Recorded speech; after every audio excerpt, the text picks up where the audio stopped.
আর কত দূর উঠতে হবে? আমি যে আর উঠতে পারছি না, খুব কষ্ট হচ্ছে।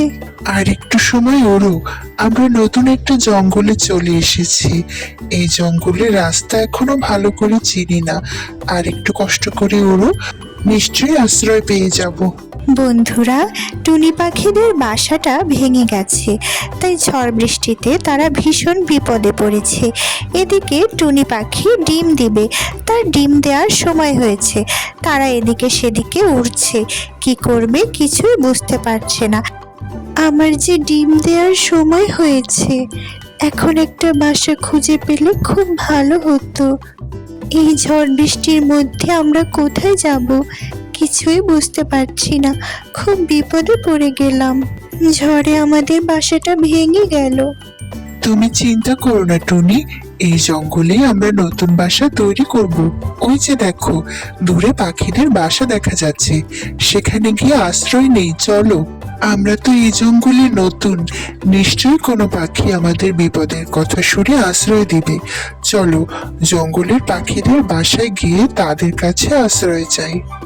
টুনি পাখিরা কিছুটা দূরে পাখিদের বাসা দেখতে পেয়ে সেখানে উড়ে গেল। তারা ভাবলো কোনো পাখি হয়তো তাদেরকে আশ্রয় দিবে। মনে বড় আশা নিয়ে সেই পাখিদের বাসার সামনে গিয়ে তারা হাজির হলো। বন্ধুরা, পাখির বাসার সামনে গিয়ে টুনি বর দরজায় ঠক ঠক করে আওয়াজ করলো, যাতে বাসা থেকে কেউ বের হয়ে তাদেরকে আশ্রয় দেয়। সেটা ছিল কাকের বাসা। কাক বাসা থেকে দরজা খুলে বের হলো।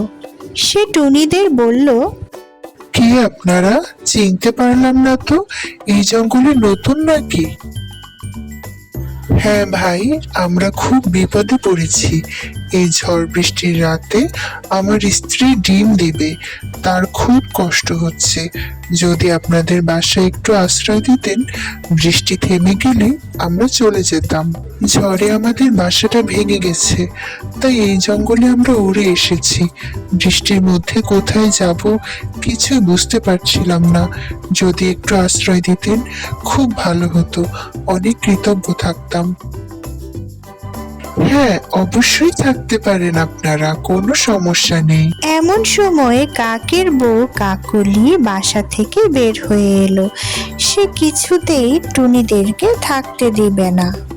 কি, আপনারা তো অপরিচিত, অপরিচিত কাউকে আমার বাসায় আমি থাকতে দেই না। আমার বাসাটা কোনো আশ্রয় কেন্দ্র নেই যে যাকে তাকে যখন খুশি বাসায় রেখে আশ্রয় দেব। এটা তুমি কি বলছো কাকুলি? তারা তো বিপদে পড়ে এসেছে, আর বিপদে পাখিদের সাহায্য করাই তো আমাদের দায়িত্ব। আপনারা কোনো হোটেল খুঁজে নিন, আমার বাসায় আমি যাকে তাকে থাকতে দিতে পারি না। এবার যান এখান থেকে। আমার বাসায় আমি অপরিচিত কাউকে আশ্রয় দিতে পারবো না। এবার আপনারা যান এখান থেকে, আমাদেরকে আর শুধু শুধু বিরক্ত করবেন না। এই ঝড় বৃষ্টির দিনে এ কি আপদ। এই বলে কাকুলি বাসার দরজা বন্ধ করে দিল। এবার কি হবে? আমরা এখন কোথায় যাব কিছুই বুঝতে পারছি না। এই জঙ্গলের পাখিরা কেমন অদ্ভুত। টুনি পাখিরা তখন বৃষ্টিতে ভিজে উড়ে উড়ে অন্য আশ্রয়ের খোঁজ করতে লাগলো। তারা একটি হোটেল দেখতে পেল বন্ধুরা, এবং সেই হোটেলের সামনে গিয়ে তারা হাজির হলো। কিছুটা স্বস্তি পেল। টুনি, এই দেখো একটা হোটেল। আজকের রাতটা মনে হয় এখানেই আমরা থাকতে পারবো, তোমার আর কোনো অসুবিধা হবে না। তখন হোটেল থেকে একটা লাল পাখি বের হয়ে আসলো বন্ধুরা। সে ছিল ওই হোটেলের মালিক। টোনা তাকে সব খুলে বলল। আমরা অনেক বিপদে পড়েছি, আমার স্ত্রী ডিম দেবে, তার খুব কষ্ট হচ্ছে। আজকের রাতটা যদি আমাদের একটু থাকতে দিতেন তাহলে খুব ভালো হতো। ঝড় বৃষ্টিতে আমরা কোথায় যাব বলেন তো? থাক থাক, আর এত বলতে হবে না। এটা একটা থাকার হোটেল। তুমি যদি টাকা দাও তাহলে এখানে থাকতে পারো। টাকা না দিলে আমার হোটেলে তুমি থাকতে পারবে না।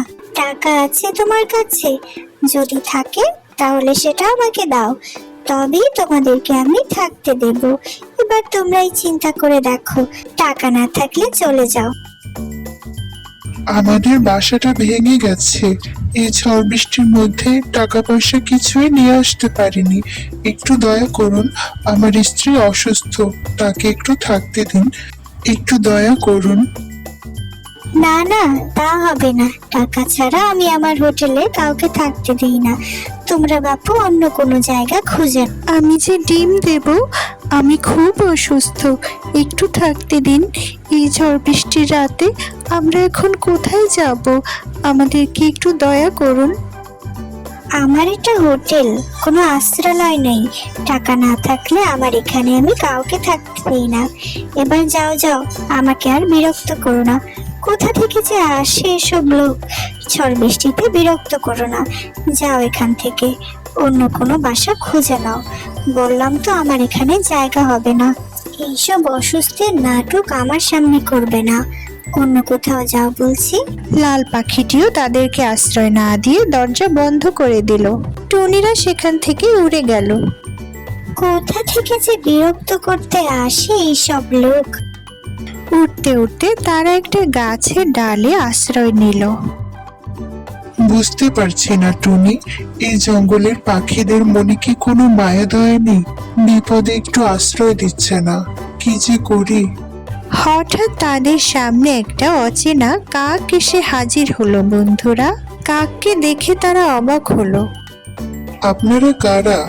জঙ্গলে নতুন মনে হচ্ছে, বিপদে পড়েছেন নাকি? এখানে কি মনে করে আসলেন? কি দরকার আমাকে বলুন। আমরা খুব বিপদে পড়েছি ভাই, আমার স্ত্রী ডিম দেবে, আমাদের বাসাটাও ভেঙে গেছে। কাক তখন মনে মনে বলল, বাহ, খুব ভালো শিকার পাওয়া গেল। এবার ঈগলের কাছ থেকে মোটা অঙ্কের টাকা পাবো। ঈগলকে এই শিকারের কথা বলতে হবে। হা হা হা হা। কি ভাই, আপনি কি চিন্তা করছেন এত উদাস হয়ে? আপনি কে? আপনাকে তো আমরা চিনি না। আপনারা আমার সাথে আসুন, আমার একটা বাসা আছে, সেখানেই আপনাদেরকে থাকতে দেব। কোনো টাকা ভাড়া কিছুরই প্রয়োজন নেই। পাখিদের বিপদে আমি উপকার করি। আমার সাথে আসুন আপনারা, আজকে রাতটা সেই বাসায় থাকবেন। টুনি পাখিরা কাকের কথা বিশ্বাস করে তার পিছন পিছন উড়ে গেল। বন্ধুরা, তারা বুঝতেই পারেনি যে এটা দুষ্টু কাক। টুনি তখন টোনাকে বলল, হ্যাঁ গো, আমার এই কাককে খুব একটা সুবিধার মনে হচ্ছে না। এ আমাদেরকে কোথায় নিয়ে যাচ্ছে? চিন্তা করো না টুনি, কাককে আমার ভালোই মনে হচ্ছে। বিপদের সময় আমাদের সাহায্য করতে চাইছে। ভয়ের কিছু নেই, আমার সাথেই থাকবে তুমি। কাক তখন টুনি পাখিদেরকে জঙ্গলের একদম গভীরে একটা পরিত্যক্ত বাসার কাছে নিয়ে গেল। ভাঙাচোরা বাসা, যেখানে আশেপাশে কেউ থাকে না। টোনা তখন বলল, আরে, এটা তো একটা ভাঙাচোরা বাসা। কোনো অসুবিধা নেই ভাই, এই বাসায় কেউ থাকে না, এটা আমার অন্য একটা বাসা, তাই একটু ভেঙে চড়ে গেছে। আপনারা আজকে রাতটা থাকতে পারবেন। বৃষ্টির মধ্যে আপনারা কোথায় বা যাবেন? তার চেয়ে বরং আজকের রাতটা এই বাসায় থেকে যান। আমার বাসার ভেতরটা ভালো আছে, বাইরে থেকে একটু জরাজীর্ণ বলে মনে হচ্ছে। এতে কোনো অসুবিধা আপনাদের হবে না। আর তাছাড়া এই বিপদের সময় যে আপনারা আশ্রয় পেয়েছেন, এটাই তো অনেক বড় কিছু। বৃষ্টির মধ্যে আপনাদের উপকার করছি, এটাই অনেক কিছু। চলো, এই বৃষ্টির মধ্যে আমরা কোথায় বা যাব? তার চেয়ে বরং এই বাসাটাতেই থেকে যাই। এই জঙ্গলের পাখিরা বেশি সুবিধার না। এই জঙ্গলে শিকারী পাখি আছে, তারা রাতের বেলা শিকার খুঁজতে বের হয়। আপনাদেরকে দেখলে শিকারী পাখি খেয়ে ফেলবে কিন্তু। ঈগল আছে, আরো অনেক শিকারী পাখি আছে, তাদের কাছ থেকে আপনাদের সাবধানে থাকতে হবে, তা না হলে আপনাদেরকে খেয়ে ফেলবে। তাই বলছি, তাড়াতাড়ি আপনারা এই বাসার মধ্যে ঢুকে পড়ুন। এখানে লুকিয়ে থাকলে আর তারা আপনাদেরকে দেখতে পাবে না, আর মনে করবে এ বাসায় কেউ থাকে না, এটা একটা পরিত্যক্ত বাসা। আমি এখানে খুব একটা থাকি না, আপনাদের ভালোর জন্যই বলছি। আপনাকে অসংখ্য ধন্যবাদ আমাদেরকে এই বিপদের মধ্যে আশ্রয় দেওয়ার জন্য। টোনা টুনি তখন দুষ্টু কাকের কথা মতো সেই বাসাটার ভেতরে ঢুকলো। আর দুষ্টু কাক তাদেরকে বাসার বাইরে থেকে দরজা আটকে একেবারে তালা লাগিয়ে দিল বন্ধুরা। আর শিকারী পাখির ভয় দেখালো তাদেরকে। কাক টোনা টুনিকে ওই বাসায় আটকে রেখে সেখান থেকে উড়ে গেল। সে ঈগলকে ডাকতে গেল। বাহ, আজকে এক জোড়া শিকড়কে বন্দি করেছি। জলদি গিয়ে ঈগলকে খবরটা দিতে হয়। শিকারী ঈগল যদি শিকার পায় তাহলে আমাকে মোটা অঙ্কের টাকা দিবে বলেছে। হা হা হা, ঈগলের কাছ থেকে টাকা নিয়ে এবার আমি ধনী হয়ে যাব। মিনু মাসি তখন দুষ্টু কাককে উড়ে যেতে দেখে বন্ধুরা। সে মনে মনে চিন্তা করে কাক কোনো একটা দুষ্টুমি করছে হয়তো। আরে ওই তো সেই দুষ্টু কাক, এই ঝড় বৃষ্টির রাতে এত অন্ধকারেও বাইরে ওড়াউড়ি করছে কেন? ওর ওইদিকে একটা বাসা আছে না? নিশ্চয়ই ওই বাসায় কোনো নিরীহ পাখিকেও আটকে রেখেছে। পাখিদের জীবনের ঝুঁকি আছে, আমাকে ওই পাখিদের বাঁচাতে হবে। একটু গিয়ে খোঁজ নিয়ে দেখি তো ও কাউকে বন্দি করে রেখেছে কিনা। নিশ্চয়ই শিকারী ঈগলকে খবর দিতে যাচ্ছে।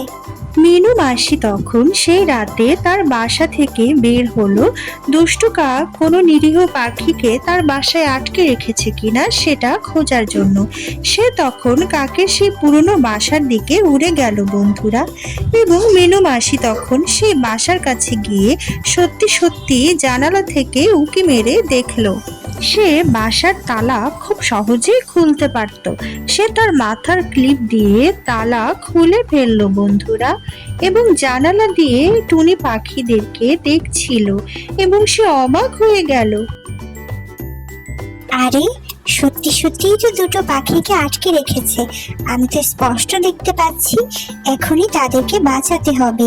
দরজায় তো তালা দিয়ে রেখেছে, তালাটা এখনই খুলতে হবে। দুষ্টু কাক আসার আগেই পাখিদেরকে মুক্ত করতে হবে। মিনু মাসি তখন তার মাথার ক্লিপ দিয়ে তালা খুলে ফেলে। তালা খুলে সে টুনি পাখিদেরকে বাঁচাতে চায় বন্ধুরা। সে ওই ঘরের মধ্যে প্রবেশ করে এবং টুনি পাখিদেরকে সে বোঝানোর চেষ্টা করে যে তারা বিপদে পড়েছে। টুনি পাখিরা ঘুম ভেঙে হঠাৎ ভয় পেয়ে যায়। কে আপনি? আমাদের কোনো ক্ষতি করবেন না, দয়া করুন। আমরা নিরীহ পাখি, বিপদে পড়ে এখানে এসেছি। আরে আমি তোমাদের ক্ষতি করতে আসিনি, তোমাদেরকে বাঁচাতে এসেছি। কোনো কথা না বলে চুপচাপ আমি যা বলছি তাই শোনো। দুষ্টু কাক তোমাদেরকে বুদ্ধি করে এখানে আটকে রেখেছে। তখন মিনু মাসির মাথায় একটা বুদ্ধি আসে আর সে সেই বুদ্ধির কথা টুনি পাখিদেরকে জানায়। এদিকে দুষ্টু কাক ঈগলকে নিয়ে তার সেই বাসার দিকে উড়ে যায়। কাক ঈগলকে বলে যে ওই বাসায় সে টোনা আর টুনিকে আটকে রেখেছে। কি রে, তাড়াতাড়ি দরজার তালাটা খোল। আমার শিকার কোথায় দেখি ওদেরকে, খুব ক্ষুধা লেগেছে। ঈগল বাসায় প্রবেশ করে। এত অন্ধকার কেন? আলোটা জ্বালা, কিছুই দেখতে পাচ্ছি না যে। বাইরে দাঁড়িয়ে না থেকে ভেতরে এসে আলো জ্বালা। ঈগল আর কাক দুজনেই বাসায় প্রবেশ করতেই টোনা টুনি আর মিনু মাসি মিলে তাদেরকে বেধড়ক পেটায়। অনেক পেটানো পেটায় বন্ধুরা। দুষ্টু কাক আর দুষ্টু ঈগল তখন ওরে বাবারে ওরে মারে করতে থাকে। টুনি পাখিরা তাদেরকে ইচ্ছা মতো পেটায়। দুষ্টু কাক আর দুষ্টু ঈগলকে একটা শিক্ষা দেওয়ার জন্য তারা কাক আর ঈগলকে তখন ওই বাসায় আটকে রাখে। আপনাকে অনেক ধন্যবাদ আমাদেরকে সহযোগিতা করার জন্য। যে বিপদ থেকে উদ্ধার করেছেন এজন্য আমরা ভীষণ কৃতজ্ঞ। আপনার এই ঋণ আমরা কিছুতেই শোধ করতে পারবো না। ধন্যবাদ দেওয়ার কিছু নেই, তোমরা আমার বাসায় থাকতে পারো। সেখানে তোমাদের কোনো অসুবিধা হবে না। আমি আমার বাসায় একাই থাকি, তোমরা চলো আমার বাসায় থাকবে। জঙ্গলে অনেক দুষ্ট পাখি আছে। হ্যাঁ টনি, তিনি যখন এত করে বলছেন তাহলে আমরা তার বাসাতেই যাই। তুমি তো ডিম দেবে। আমার যে ডিম দেওয়ার সময় হয়েছে, তার বাসাতেই যাই, চলো। বন্ধুরা, টুনি পাখি তখন মিনু মাসির বাসায় গিয়ে ডিম দিল। টোনা তখন নতুন একটি বাসা তৈরি করলো। জঙ্গলের ভালো পাখিরা সবাই টুনি পাখির ডিম দেখতে তাদের বাসায় আসলো। বন্ধুরা, লাইক করো, সাবস্ক্রাইব করো। গল্পটি ভালো লাগলে কমেন্টে জানাও। আল্লাহ হাফেজ।